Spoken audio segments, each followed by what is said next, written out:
Direction Bruxelles à présent où se déroule cette semaine, vous le savez, la session plénière du Comité européen des régions, l'occasion de mettre en avant les problématiques locales comme celle des transports en Nouvelle-Aquitaine. Marie Neuville et Olivier Prax ont suivi le rapporteur aquitain dans ces discussions. À Bruxelles, c'est elle, le visage et la voix de la Nouvelle-Aquitaine.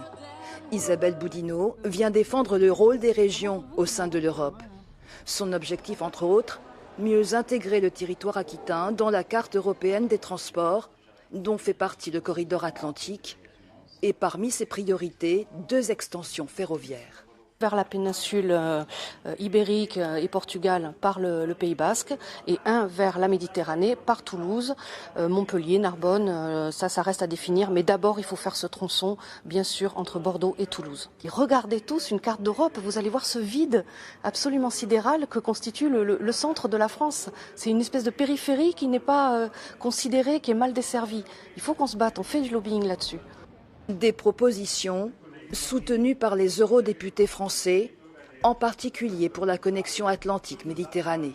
Ce sur quoi nous nous battons, moi au Parlement européen et Isabelle Boudinot au sein du Comité des régions, c'est de faire en sorte que les projets puissent être portés directement des collectivités, donc des régions, vers l'Union européenne, sans passer par le filtre des États membres qui parfois font des arbitrages de grands dossiers extrêmement coûteux, mais qui ne tiennent pas compte des besoins du quotidien en matière de transport.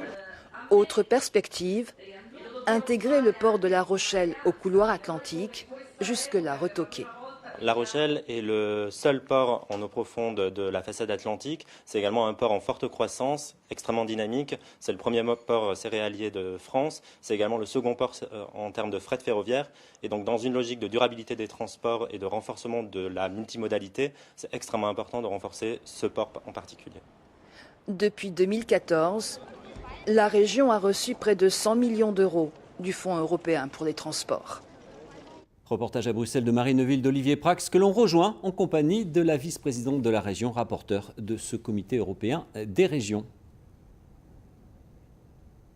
Oui, bonsoir Serge, je suis effectivement avec Isabelle Boudinot, on l'a vu dans ce reportage, elle se bat pour les transports mais pas seulement, elle se bat également pour le budget. Bonsoir Isabelle Boudinot, alors est-ce que ce budget est suffisant ? Non, bien sûr, on demande toujours plus à l'Europe, mais en même temps, on lui donne toujours moins. On est sur un budget en baisse alors que l'Europe s'agrandit. Et cela est dû au fait que l'Europe dépend de plus en plus du chèque que fait chacun des États membres. Ce n'était pas le cas à l'origine de l'Europe. Vraiment, cette contribution des États membres était que de l'ordre de 30%. Maintenant, elle est de l'ordre de 80%. C'est beaucoup trop. Les États membres veulent toujours moins donner. Mais ils veulent que l'Europe s'occupe de sécurité, de défense, d'accueil des immigrés, en plus de tout ce qu'elle faisait traditionnellement. Concrètement, qu'est-ce qu'on peut faire alors ? On parle de ressources propres. Voilà, justement. Il faut cesser de dépendre complètement de ce chèque de chacun des États membres. Il faut avoir des contributions, des recettes supplémentaires, mais qui viennent de taxation. On parle beaucoup des GAFA, taxer Google, Amazon, etc. Ils profitent du marché unique européen. Ils font des bénéfices énormes. Ils ne restituent rien en termes d'impôts. Il faudrait faire également des taxes sur les transactions financières, on parle de taxes sur les plastiques, évidemment sur les émissions de CO2. Il y a beaucoup de possibilités, il faut travailler dessus. En revanche, est-ce que la Nouvelle-Aquitaine est bien lotie ? Alors la Nouvelle-Aquitaine a quand même un budget de 2,5 milliards de fonds européens pour la période 2014-2020.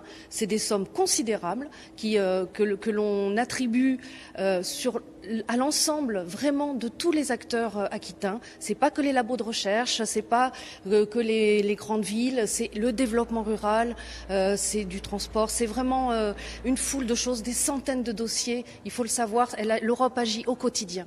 Concrètement, justement, à 6 mois des élections, comment peut-on convaincre le citoyen que l'Europe fait partie intégrante de son quotidien ? Je pense qu'il faudrait aller voir le site Europe en Nouvelle-Aquitaine. On voit, c'est géolocalisé, on voit tout ce que l'Europe fait dans chacun des territoires et on voit à quel point ça s'adresse vraiment à tous. Merci beaucoup Isabelle Boudinot. Voilà Serge, et ici le grand rendez-vous des régions et des villes se poursuit toute la semaine. Marie Neuville avec Olivier Prax en direct de Bruxelles. On ne quitte pas la thématique des transports dans ce journal.